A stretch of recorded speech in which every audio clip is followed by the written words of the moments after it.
Hi friends, welcome back to my channel. ನಾನು ನಿಮ್ಮ ಸುಷ್ಮಿತಾ ಪ್ರವೀಣ್. ಎಲ್ಲರೂ ಹೇಗಿದ್ದೀರಾ? ಎಲ್ಲರೂ ಆರಾಮಾಗಿದ್ದೀರಾ ಅಂತ ಭಾವಿಸ್ತೀನಿ. ಹಾಗೆ ನಾನು ಕೂಡ ಚೆನ್ನಾಗಿದ್ದೀನಿ. ಇವತ್ತಿನ ಈ ಒಂದು ವಿಡಿಯೋದಲ್ಲಿ ಯಾವ ರೀತಿ ಸಿಂಪಲ್ ಆ್ಯಂಡ್ ಟೇಸ್ಟಿಯಾಗಿ ಕಡಿಮೆ ಸಮಯದಲ್ಲಿ ಹಾಗೆ ಕಡಿಮೆ ದುಡ್ಡಲ್ಲಿ ಮನೆಯ ಮಂದಿಗೆಲ್ಲ ಯಾವ ರೀತಿ ಫಲೂದನ್ನು ಮನೆಯಲ್ಲೇ ಮಾಡ್ಬೋದು ಅನ್ನೋದನ್ನ ತೋರಿಸ್ಕೊಡ್ತೀನಿ.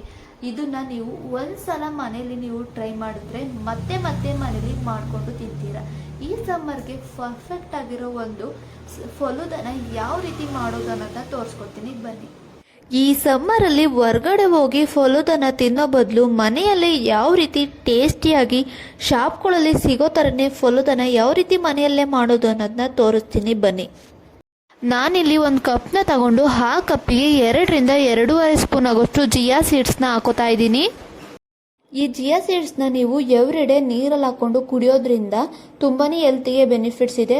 ಮೇಯ್ನ್ಲಿ ಡಯಾಬಿಟಿಸ್ ಇರೋರು ಇದನ್ನ ದಿನ ಎವ್ರಿಡೇ ಒಂದೊಂದು ಸ್ಪೂನು ನೀರಿಗೆ ಹಾಕ್ಕೊಂಡು ಕುಡಿಯೋದ್ರಿಂದ ತುಂಬಾ ಒಳ್ಳೆಯದು. ನೋಡಿ, ಈಗ ಜಿಯಾ ಸೀಡ್ಸ್ನ ಹಾಕೊಂಡಾದ್ಮೇಲೆ ಅದು ನೆನೆಯೋಷ್ಟು ನೀರನ್ನ ಹಾಕೊಂಡಿದ್ದೀನಿ. ಇಲ್ಲಿ ಒಂದು ಸ್ಪೂನ್ನ ತಗೊಂಡು ಚೆನ್ನಾಗಿ ಮಿಕ್ಸ್ ಮಾಡಿ ಒಂದು 15 ರಿಂದ 20 ನಿಮಿಷ ನೆನೆಯೋಕೆ ಬಿಡ್ತೀನಿ. ಅಷ್ಟರಲ್ಲಿ ನಾನು ಇಲ್ಲಿ ಒಂದು 2 ರಿಂದ 3 ಸ್ಪೂನ್ ಆಗೋಷ್ಟು ಶಾವಿಗೆನ ತಗೊಂಡಿದ್ದೀನಿ. ಈ ಶಾವಿಗೆನ ಬೇಯಿಸ್ಕೊಳ್ಳೋದಕ್ಕೆ ಇಲ್ಲಿ ನಾನು ಒಂದು ಪಾತ್ರೆನ ತಗೊಂಡು ಆ ಪಾತ್ರೆಗೆ ನೀರನ್ನ ಹಾಕೊಂಡಿದ್ದೀನಿ. ಆ ನೀರು ಕುದ್ದಾದ್ಮೇಲೆ ಆಗಲೇ ಇಟ್ಕೊಂಡಂತಹ ಶಾವಿಗೆನ ಇದಕ್ಕೆ ಹಾಕೋತಾ ಇದ್ದೀನಿ. ಈ ನೀರಿಗೆ ನಾನು 1 ಸ್ಪೂನ್ ಆಗೋಷ್ಟು ಎಣ್ಣೆನೂ ಕೂಡ ಹಾಕೊಂಡಿದ್ದೀನಿ. ಎಣ್ಣೆ ಹಾಕೊಳ್ಳೋದ್ರಿಂದ ಶಾವಿಗೆ ಅಂಟ್ಕೊಳ್ಳೋದಿಲ್ಲ. ನೋಡಿ, ಈಗ ನಾನು 1 ರಿಂದ 1.5 ಸ್ಪೂನ್ ಆಗೋಷ್ಟು ಸಕ್ಕರೆನೂ ಕೂಡ ಇದಕ್ಕೇನೆ ಸೇರಿಸ್ಕೊತಾ ಇದ್ದೀನಿ. ಫಲೂದಾಗೆ ಶಾವಿಗೆ ಹಾಕಿದಾಗ ಸಪ್ಪೆ ಸಪ್ಪೆ ಆಗಿರಬಾರ್ದು ಅಂತ ನಾನು ಇಲ್ಲೇನೆ ಸಕ್ಕರೆನ ಹಾಕೊಂಡು ಚೆನ್ನಾಗಿ ಬೇಯಿಸ್ಕೊಂಡಿದ್ದೀನಿ. ನೋಡಿ, ಈಗ ಶಾವಿಗೆ ಬೆಂದಾಗಿದೆ.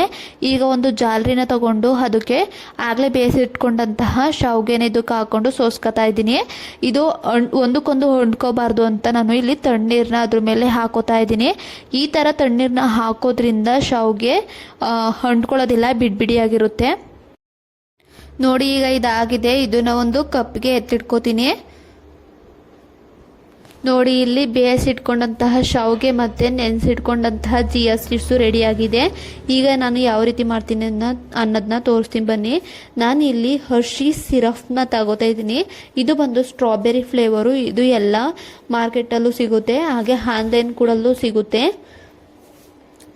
ನಾನಿಲ್ಲಿ ಒಂದು ಗ್ಲಾಸ್ ಲೋಟನ ತಗೊಂಡು ಈ ಗ್ಲಾಸ್ ಲೋಟಕ್ಕೆ ಒಂದು 3 ರಿಂದ 3.5 ಸ್ಪೂನ್ ಆಗೋಷ್ಟು ಹರ್ಷೀಸ್ ಸಿರಪ್ನ ಹಾಕೋತಾ ಇದ್ದೀನಿ. ಆಲ್ರೆಡಿ ನೆನೆಸಿಟ್ಟಿದ್ದಂತಹ ಜಿಯಾ ಸೀಡ್ಸ್ನ ಇಲ್ಲಿ ನಾನು ಹಾಕೋತಾ ಇದ್ದೀನಿ. ಒಂದು 3 ರಿಂದ 4 ಸ್ಪೂನ್ ಆಗೋಷ್ಟು ನೆನೆಸಿರುವಂತಹ ಜಿಯಾ ಸೀಡ್ಸ್ನ ಇಲ್ಲಿ ನಾನು ಸೇರಿಸ್ಕೊತಾ ಇದ್ದೀನಿ.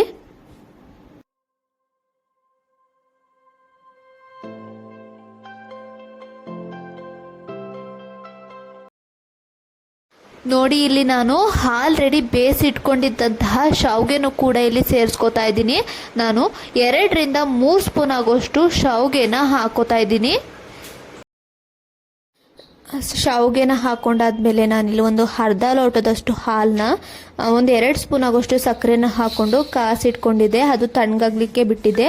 ತಣ್ಣಗಾದ್ಮೇಲೆ ಒಂದು ಸ್ಪೂನೇ ಇಟ್ಕೊಂಡು ಆ ಸ್ಪೂನ್ ಮೇಲೆ ಹಾಲನ್ನ ಹಾಕೋತಿದ್ದೀನಿ. ಈ ರೀತಿ ಹಾಕೊಳ್ಳೋದ್ರಿಂದ ಕೆಳಗೆ ಹಾಕಿದಂತಹ ಸಿರಪ್ಪು ಹಾಲು ಜೊತೆ ಮಿಕ್ಸ್ ಆಗೋದಿಲ್ಲ. ಈಗ ನಾನು ಮನೆಯಲ್ಲೇ ಮಾಡಿಟ್ಕೊಂಡಿದ್ದಂತಹ ಜಲ್ಲಿನ ಈಗ ಒಂದು 3 ರಿಂದ 4 ಸ್ಪೂನ್ ಆಗೋಷ್ಟು ಜಲ್ಲಿನ ಸೇರಿಸ್ಕೊತಾ ಇದ್ದೀನಿ. ಮುಂದಿನ ಒಂದು ವಿಡಿಯೋದಲ್ಲಿ ನಾನು ಯಾವ ರೀತಿ ಮನೆಯಲ್ಲೇ ಜಲ್ಲಿನ ಮಾಡೋದು ಅನ್ನೋದನ್ನ ತೋರಿಸ್ಕೊಡ್ತೀನಿ. ಈಗ ನಾನು ಜಲ್ಲಿನ ಹಾಕೋ ಆದಮೇಲೆ ಇಲ್ಲಿ ನಾನು ವೆನಿಲ್ಲಾ ಫ್ಲೇವರ್ದು ಐಸ್ ಕ್ರೀಮ್ನ ಯೂಸ್ ಮಾಡ್ಕೋತಾ ಇದ್ದೀನಿ. ಈಗ 3 ರಿಂದ 4 ಸ್ಪೂನ್ ಆಗೋಷ್ಟು ವೆನಿಲ್ಲಾ ಐಸ್ ಕ್ರೀಮ್ನ ನಾನು ಇದ್ರೊಳಗೇನೆ ಹಾಕೋತಾ ಇದ್ದೀನಿ. ನೀವು ಬೇಕಿದ್ರೆ ಬೇರೆ ಫ್ಲೇವರ್ದು ಐಸ್ ಕ್ರೀಮ್ ಕೂಡ ಹಾಕೋಬಹುದು. ಐಸ್ ಕ್ರೀಮ್ನ ಹಾಕೊಂಡಾದ್ಮೇಲೆ ನಾನು ದಾಳಿಂಬೆ ಹಣ್ಣು ಕೂಡ ನಾನು ಇಲ್ಲಿ ಹಾಕೋತಾ ಇದ್ದೀನಿ. ಈ ಥರ ಹಾಕೋದ್ರಿಂದ ಟೇಸ್ಟ್ ಚೆನ್ನಾಗಿರುತ್ತೆ, ದಾಳಿಂಬೆ ಹಣ್ಣು ಮಧ್ಯ ಮಧ್ಯ ಸಿಗೋದ್ರಿಂದ. ಹಾಗೆ ನಾನು ಕಟ್ ಮಾಡಿ ಇಟ್ಕೊಂಡಂತಹ ಸೇಬ್ನು ಕೂಡ ಇದಕ್ಕೇನೆ ಸೇರಿಸ್ಕೊತಾ ಇದ್ದೀನಿ.